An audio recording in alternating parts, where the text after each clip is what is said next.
வசந்தம் தொலைக்காட்சியின் வித்யா வசந்தம் கல்வி சேவை நிகழ்ச்சியினூடாக மாணவ செல்வங்கள் அனைவரையும் சந்திப்பதில் மகிழ்ச்சி அடைகின்றேன். இன்று நாம் தரம் 9 விஞ்ஞான பாடத்தின் அலகு 10 மின்பகுப்பு எனும் பாட அலகின் தொடர்ச்சியினை கற்க உள்ளோம். இப்பாட அலகின் தொடர்ச்சியினை கற்பதற்கு முன் கடந்த வகுப்பில் கற்ற விடயங்களை சற்று மீட்டி பார்த்துவிட்டு இன்றைய பாட விடயத்தினுள் பிரவேசிக்கலாம் என நினைக்கின்றேன்.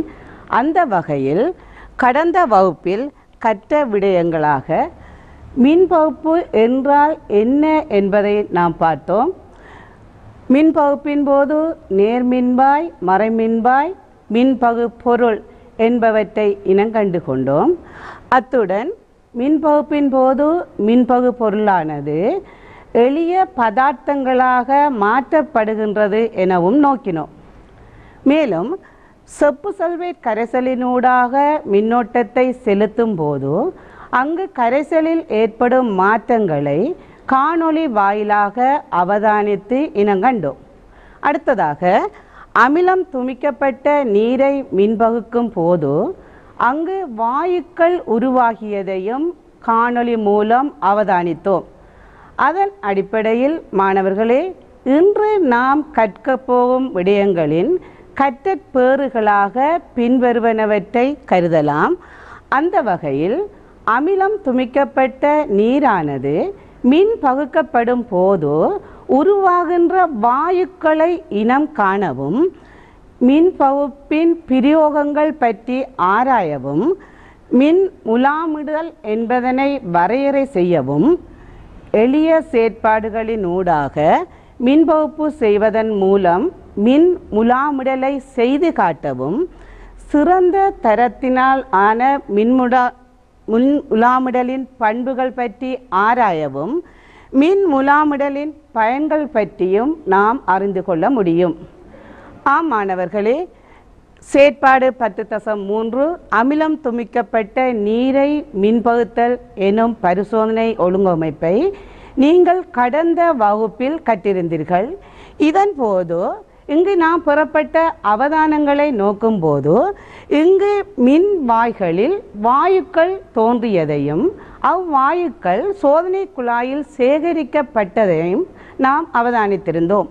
அடுத்ததாக மறை மின்வாயில் சேகரிக்கப்பட்ட வாயுவின் கனஅளவானது நேர் மின்வாயில் சேகரிக்கப்பட்ட வாயுவின் கனஅளவை விட ஏறத்தாழ 2 மடங்காக காணப்பட்டது.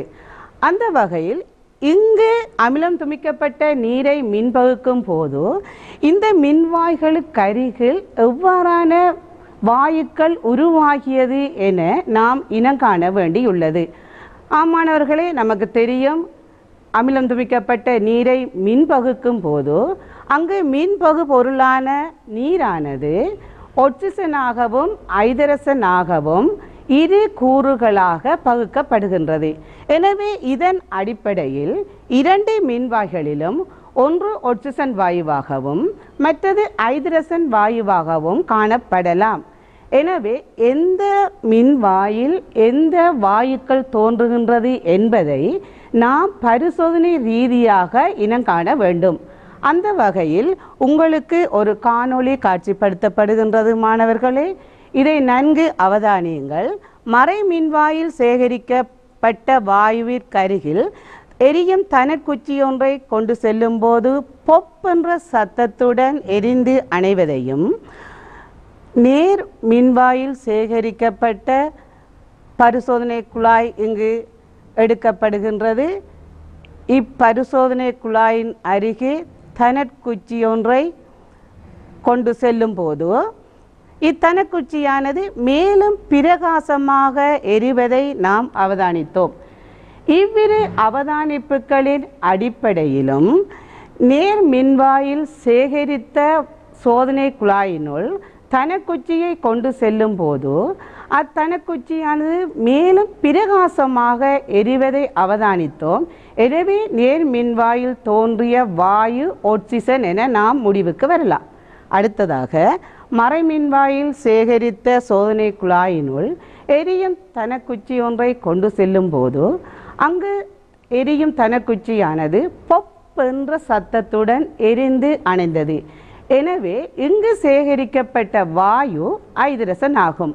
எனவே நாம் அவதானித்த இதன் அடிப்படையில் அமிலம் துமிக்கப்பட்ட நீரானது மின்பகுப்புக்கு உள்ளாகும் போது அதன் எளிய பதார்த்தமாக ஒட்சிசனாகவும் ஐதரசனாகவும் பிரிக்கப்படுகின்றது. இனி அடுத்ததாக மாணவர்களே, நாம் மின்பகுப்பின் பிரயோகங்கள் பற்றி ஆராய வேண்டியுள்ளது.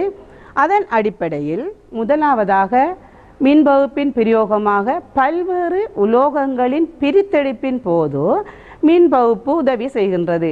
உதாரணமாக சோடியம், அலுமினியம் போன்ற உலோகங்கள் தாக்கத்திறன் கூடியவை. எனவே இவை சேர்வைகளாக காணப்படும். அச்சேர்வைகளிலிருந்து சோடியம், அலுமினியம் போன்ற உலோகங்களை பிரித்தெடுப்பதற்கு மின்பகுப்பு எனும் முறை பயன்படுத்தப்படுகின்றது. மின்பகுப்பை பிரித்தெடுக்கும் முறை பற்றி நீங்கள் தரம் 11 விரிவாக கற்றுக்கொள்வீர்கள். அடுத்ததாக பல்வேறு கைத்தொழிலின் உற்பத்தி செயல்முறைக்கு மின்பகுப்பு உதவி செய்கின்றது. உதாரணமாக கடல் நீரிலிருந்து மின்பகுப்பு செய்யும் போது கடல் நீரில் குளோரினும் ஐதரசன் வாயுவும் வெளியேற்றப்படுகின்றது. இரண்டு வாயுக்களும் இரசாயன கைத்தொழிற்கு பயன்படுத்தப்படுகின்றது. அங்கு விளைவாக சோடியம் ஐதரோட்சைட்டும் பெறப்படுகின்றது. இச்சோடியம் ஐதரோட்சைட்டானது எரிசோடா சவற்கார உற்பத்திக்கு பயன்படுகின்றது. நமது நாட்டில் பரந்தன் கைத்தொழிற்சாலை ஒரு எரிசோடா உற்பத்திக்கு பெயர் போன ஒரு இடம் என்பது இங்கு குறிப்பிடத்தக்கது. அடுத்ததாக மாணவர்களே, மின் முலாமிடலுக்கும் மின் பகுப்பு மிக மிக முக்கியத்துவம் வாய்ந்தது. இங்கு ஆபரணங்கள், வீட்டு சமையல் உபகரணங்கள், வீட்டு உபகரணங்கள் என்பன மின் முலாமிடல் இட்டு பாதுகாப்புக்காகவும் கவர்ச்சிக்காகவும் பயன்படுத்தப்படுகின்றது. அடுத்ததாக மாணவர்களே, இங்கு செயற்பாடு 10.2 இதுவும் நீங்கள் கடந்த வகுப்பில் செப்பு சல்வேட் கரைசலை மின்பகுத்தல் தொடர்பாக கற்றிருந்தீர்கள். இங்கு மின்பகுப்பின் போது நேர் மின்வாயில் வாயு குமிழிகள் தோன்றியதையும் மறை மின்வாயில் செம்பு படிந்ததையும் கரைசலின் நீல நிறம் படிப்படியாக குறைவடைந்ததையும் நாம் கடந்த வகுப்பில் கற்றுக்கொண்டோம். இதன் அடிப்படையில் இங்கு தோன்றிய மறை மின்வாயில் செம்பானது வேறு ஒரு பொருளில் படிய விடலாமா என நாம் ஆராய வேண்டியுள்ளது. இதற்காக உங்கள் பாடநூலில் செயற்பாடு 10.4 மின்பகுப்பில் தோன்றிய செம்பை வேறு ஒரு பொருளின் மீது படிய விடலாமா என அறியும் ஒரு பரிசோதனை ஒழுங்கமைப்பு தரப்பட்டுள்ளது. இங்கு அப்பரிசோதனை ஒழுங்கமைப்பு காட்சிப்படுத்தப்படுகின்றது. படத்தில் உள்ளவாறு செப்பு தகடு நேர் மின்வாயிலும் மறை மின்வாயில் இரும்பு ஆணியும் இங்கு உலர் மின்கலத்துடன் தொடுக்கப்படுகின்றது. இங்கு மறை மின்வாயில் இரும்பு ஆணியானது தொடுக்கப்பட்டுள்ளதால் இங்கு இரும்பாணியில் செம்பு படிய வேண்டும். அவை நாம் இவ்வாறு ஒரு பரிசோதனை ஒழுங்கமைப்பை மேற்கொண்டு செப்பு சல்வேட் கரைசலான மின்பகு பொருளினுள் அமிழ்த்தி வைத்து அவதானிக்கும் போது அவதானங்களை நாம் குறித்து கொள்ளல் வேண்டும். இச்செயற்பாட்டிற்கான காணொளி ஒன்று இங்கு காட்சிப்படுத்தப்படுகின்றது. இக்காணொளியை நன்கு அவதானியுங்கள். இங்கு தேவையான உபகரணங்களாக உலர் மின்கலங்கள், இணைப்பு கம்பிகள் அல்லது தொடுக்கும் கம்பிகள், செப்பு தகடு, செப்பு சல்வேட் இது மின்பகு பொருளுக்காக எடுக்கப்பட்டுள்ளது. இங்கு நீர் சேர்த்து செப்பு சல்வேட் கரைசல் பெறப்படுகின்றது. இங்கு செப்பு சல்வேட் தூள் சிறு சிறு தூளாக விடப்பட்டு மின்பகு பொருளாக கரைசல் பெறப்படுகின்றது. நன்றாக அவதானியுங்கள் மாணவர்களே. இங்கு மின்பகு பொருளான செப்பு சல்வேட் கரைசல் பெறப்பட்டுள்ளது. இங்கு உலர் மின்கலத்துடன் 2 வடங்கள் அதாவது 2 வயர்கள் தொடுக்கப்படுகின்றது. இங்கு நேர் மின்வாயில் செப்பு தகடும் மறை மின்வாயில் படிய எதிர்பார்க்கும் இரும்பு ஆணியும் பொருத்தப்பட்டு அமைப்பு செப்பு சல்வேட் கரைசலினுள் பகுதி அளவில் அமிழ்த்தப்படுவதை காண்கின்றீர்கள். இங்கு செப்பு சல்வேட்டானது மின்பகுப்படைந்து அங்கு செம்பானது இரும்பாணியில் படிந்துள்ளதை நீங்கள் நன்கு அவதானிக்கின்றீர்கள். ஆகவே இப்பரிசோதனையின் அடிப்படையில் மறை மின்வாயில் ஒரு பொருளை வைக்கும்போது இங்கு உலோகம் இரும்பில் செம்பு படிவடைந்துள்ளதை எம்மால் அவதானிக்க முடிகின்றது. இதன் அடிப்படையில் ஒரு உலோகம் இன்னொரு உலோகத்தின் மீது படிவடைந்துள்ளது என நாம் முடிவுக்கு வருகின்றோம். எனவே அவதானிப்பின் அடிப்படையில் செப்பு தகடு கரைந்து அந்த இரும்பாணியில் செங்கவில நிற படிவை ஏற்படுத்தியுள்ளது. இதிலிருந்து நாம் மின் முலாமிடல் என்றால் என்ன என்பதை வரையறை செய்வோமானால், மின்னோட்டத்தை பயன்படுத்தி ஒரு உலோகத்தின் மீது இன்னொரு உலோகத்தை படிய விடுதல் மின் முலாமிடல் எனப்படும். இங்கு பயன்படுத்தப்படும் மின் முலாமிடலுக்கு பயன்படுத்தப்படும் உலோகம் தாக்குத்திறன் குறைந்த உலோகமாக காணப்பட வேண்டும். உதாரணமாக வெள்ளி, செம்பு, வெள்ளியம், குரோமியம் போன்ற உலோகங்கள் மின் முலாமிடலுக்கு அநேகமாக பொதுவாக பயன்படுத்தக்கூடிய உலோகங்கள் ஆகும். அடுத்ததாக மாணவர்களே, நாம் மின் முலாமிடலில் கவனத்தில் கொள்ள வேண்டிய விடயங்கள் பற்றி ஆராய உள்ளோம். இதற்காக உங்களுக்கு ஒரு பரிசோதனை ஒழுங்கமைப்பு காணொளியாக காட்சிப்படுத்தப்படுகின்றது. இங்கு தேவையான பொருட்களாக பேட்டரி, நீர், செப்பு சல்வேட், இணைப்பு கம்பி அதாவது தொடுக்கும் கம்பி, செப்பு தகடு, முகவை, முலாமிட வேண்டிய சாவி அதாவது திறப்பு தரப்பட்டுள்ளது. இங்கு முகவையினுள் நீர் எடுக்கப்படுகின்றது. செப்பு சல்வேட் சிறிதளவு இடப்படுகின்றது. ஏனெனில் மின் முலாமிடலுக்கு பயன்படுத்தப்படும் கரைசல் ஐதாக இருக்குமானால் மின் முலாமிடல் ஒரு சிறந்ததாக அமையும். எனவே இங்கு கரைசல் பெறப்பட்டுள்ளது. இங்கு செப்பு கம்பியுடன் செப்பு தகடு நேர் மின்வாயுடன் இணைக்கப்படுவதை அவதானிக்கின்றீர்கள். மறைமுனையுடன் நீங்கள் முலாமிட வேண்டிய திறப்பு அதாவது சாவி பொருத்தப்பட்டுள்ளது. எனவே மாணவர்களை நீங்கள் நன்கு அவதானிங்கள். இங்கு நேர் மின்வாயுடன் பொருத்தப்பட்டது எது, மறை மின்வாயுடன் பொருத்தப்பட்ட உபகரணம் எது என இனம் காணுங்கள். இப்பொழுது மின்னோட்டம் வழங்கப்படுகின்றது. இங்கு மின் பகுப்பு நடைபெற்று மின் முலாமிடல் இடம்பெறுகின்றது. இங்கு சாவியில் செம்பு படிவதை நீங்கள் நன்கு அவதானிக்கின்றீர்கள். அதாவது செப்பு தகடு இங்கு நேர்மின்வாயாகவும் இரும்பு சாவி எடுக்கப்பட்டுள்ளது. இதன் அடிப்படையில் நாம் மின் முலாமிடலில் கவனத்தில் கொள்ள வேண்டிய விடயங்களை பார்க்கும்போது, நேர் முனைவில் எப்போதும் மின்வாயில் நேர் முடிவிடத்தில் முலாமிடலுக்கு பயன்படுத்தப்படும் உலோகம் பயன்படுத்த வேண்டும். மறை மின்வாயில் நீங்கள் எதற்கு முலாமிட போகின்றீர்களோ அந்த பொருள் பயன்படுத்தப்பட வேண்டும். மின்பகு பொருளாக முலாமிட வேண்டிய உலோகத்தின் உப்பு கரைசல் எடுக்கப்படுகின்றது. நாம் பார்த்த காணொளியில் திறப்பு அதாவது சாவிக்கு நீங்கள் செப்பு முலாமிட வேண்டி இருந்தது. ஆகவே இங்கு முலாமிட வேண்டிய உலோகம் செம்பாகவும், முலாம் இடப்பட வேண்டிய பொருள் சாவி மறைமின்வாயிலும், மின்பகு பொருளாக செப்பின் உப்பு கரைசல் பெறப்பட்டதை அவதானித்திருப்பீர்கள். அடுத்ததாக மாணவர்களே, உங்கள் பாடநூலில் மின் முலாமிடல் சம்பந்தமாக 2 ஒப்படைகள் தரப்பட்டுள்ளது. அதன் அடிப்படையில் இரும்பு தகட்டின் மீது வெள்ளி முலாமிடல்.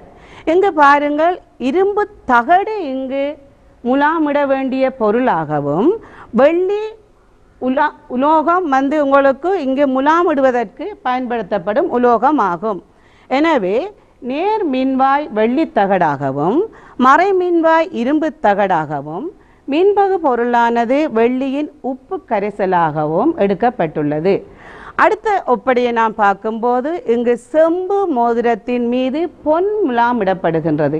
ஆகவே இங்கு செம்பு மோதிரமானது மறை மின்வாயில் தொடுக்கப்பட்டதையும், முலாமிட வேண்டிய பொன் தகடு நேர் மின்வாயில் இணைக்கப்பட்டு இங்கு மின்பகு பொருளாக பொன்னின் உப்பு கரைசல் பெறப்படுவதையும் எம்மால் அவதானிக்க முடிகின்றது. மாணவர்களே, நாம் அடுத்ததாக மின் முலாமிட வேண்டிய பொருட்கள் கொண்டுள்ள இயல்புகள் அல்லது பண்புகளை பற்றி பார்க்கும்போது இங்கு பயன்படுத்தப்படும் உலோகமானது துருப்பிடிக்காத தன்மை கொண்டதாகவும் பளபளப்புடையதாகவும் இரசாயன தாக்கங்களுக்கு உட்படாமையானதாகவும் ஒரு கவர்ச்சி தன்மை உடையதாகவும் காணப்படல் வேண்டும். அடுத்ததாக மாணவர்களே, சிறந்த தரத்திலான மின் முலாமிடலின் பண்புகளை பார்க்க போகின்றோம். உங்களுக்கு தெரியும், சில மின் முலாமிடல் முறையற்ற விதத்தில் முலாமிடப்படுமாயின் நீங்கள் அதை கையினால் தொட்டு பார்க்கும்போது முலாமிடல் உங்கள் கையில் ஒட்டிக்கொள்ளும். அடுத்ததாக சில முலாமிடலில் சில இடங்களில் தடிப்பாகவும் சில இடங்களில் தடிப்பு அற்றும் காணப்படும். இது ஒரு சிறந்த மின் முலாமிடல் அல்ல. எனவே நாம் ஒரு சிறந்த தரமான மின் முலாமிடலை ஏற்படுத்த வேண்டுமாயின் எடுக்க வேண்டிய நடவடிக்கை இங்கு தரப்பட்டுள்ளது. முலாமிடும் பதார்த்தம் முலாமிடப்படும் மேற்பரப்புடன் நன்கு இறுக்கமாக பிணைக்கப்பட்டிருக்க வேண்டும். அத்துடன் சீரான தடிப்பில் முலாமிடப்பட வேண்டும். அது அழுத்தமானதாகவும் நேர்த்தியானதாகவும் இருத்தல் வேண்டும். அப்பொழுது உங்களோட முலாமிடல் ஒரு சீரானதாக இருக்கும். அடுத்ததாக முலாமிடுதல் ஒரு உறுதியானதாக இருத்தல் வேண்டும். எனவே மாணவர்களே, இம்மூன்றும் இருக்குமாக இருந்தால் உங்களது மின் முலாமிடல் ஒரு சிறந்த தன்மையை காட்டும். அடுத்ததாக சீரான முலாமிடலில் கவனிக்க வேண்டிய விடயங்களை நாம் அவதானிக்கும் போது இங்கு நாம் ஒரு சீரான முலாமிடல் நடைபெற வேண்டுமாயின் நாம் எடுக்க வேண்டிய மின்பகு பொருள் கரைசலானது ஒரு ஐதான கரைசலாக காணப்படல் வேண்டும். நாம் ஏற்கனவே இங்கு செயற்பாடு ஒன்றில் பார்க்கும்போது அங்கு நீரினுள் சிறிதளவு செப்பு சல்பேட் கரைசல் இடப்பட்டு ஐதாக்கப்பட்டிருந்தது. எனவே இங்கு எடுக்கப்படும் உப்பு கரைசல் ஐதாக இருக்குமாக இருந்தால் அங்கு கரைசலின் ஊடாக ஒரு சிறிய மின்னோட்டம் பிறப்பிக்கப்பட்டு ஒரு சிறந்த முலாமிடல் சீரான முலாமிடல் இடப்படும்.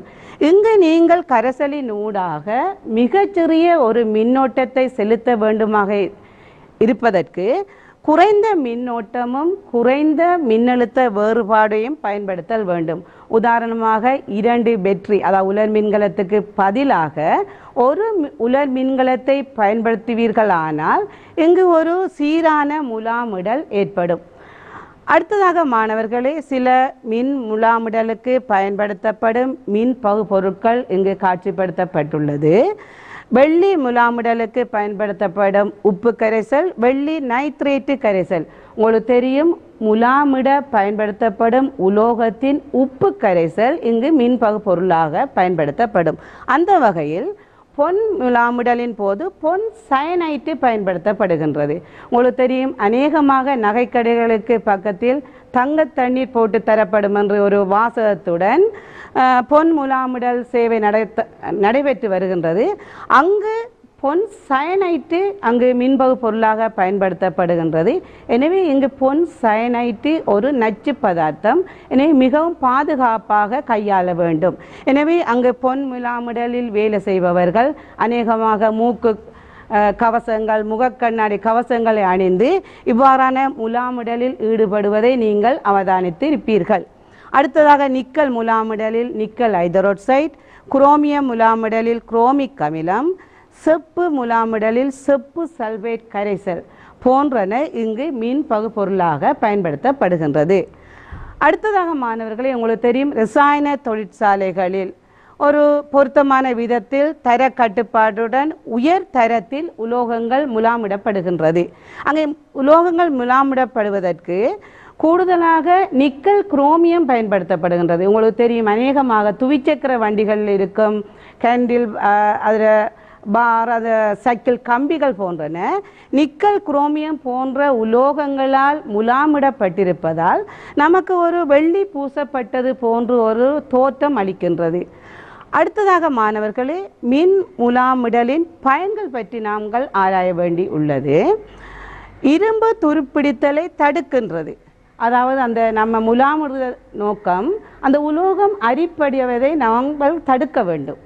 இதை கல்வனைசுப்படுத்தல் என நாம் கூறுகின்றோம். இது பற்றி நீங்கள் தரம் 11 மீண்டும் விரிவாக கற்றுக்கொள்வீர்கள். அடுத்ததாக பொருளின் கவர்ச்சி தோற்றத்தை பெறுவதற்காக உங்களுக்கு தெரியும், அநேகமாக பெண் பிள்ளைகளுக்கு நகைகள் என்றால் ஆபரணங்கள் மிகவும் விருப்பம்.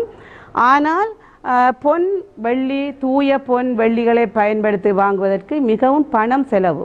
எனவே இங்கு ஒரு இரும்பு அல்லது செம்பு பொருட்களை பயன்படுத்தி பொன் வெள்ளி முலாமிடுவதன் மூலம் அது ஒரு கவர்ச்சியான தோற்றத்தை நமக்கு வழங்குகின்றது. அடுத்ததாக பொருளின் பெறுமதி அதிகரிக்கப்படுகின்றது, நீண்டகால பாவனைக்கு உட்படுத்தப்படுகின்றது. அடுத்ததாக தேய்ந்த பகுதிகளை நிரப்புவதற்காக பயன்படுத்தப்படுகின்றது. இதன் அடிப்படையில் மின்முலாமிடலின் பயன்பாடுகளை நாம் நோக்கினோம். இங்கு சில மின் முலாமிடப்பட்ட பொருட்கள் தரப்பட்டுள்ளது. இங்கு தரப்பட்ட பொருட்கள் யாவும் இரும்பு பொருட்களின் மீது நிக்கல் முலாமிடப்பட்டுள்ளது. இதன் மூலம் உபகரணங்கள் பாதுகாப்பாகவும் கவர்ச்சியாகவும் தோற்றமளிக்கின்றது. அடுத்ததாக செம்பினால் செய்யப்பட்ட பொருட்களின் மீது பொன் முலாமிடுதல் காட்சிப்படுத்தப்பட்டுள்ளது. ஆபரணங்களும் இங்கு காட்சிப்படுத்தப்பட்டுள்ளது. நமது நாட்டில் ஒரு புனித வணக்கஸ்தலமான கண்டி தலதா மாளிகையின் கூரையானது தங்க முலாமிடப்பட்டுள்ளது. இதுவும் ஒரு கவர்ச்சியானதாகவும் பெறுமதி வாய்ந்ததாகவும் காணப்படுகின்றது.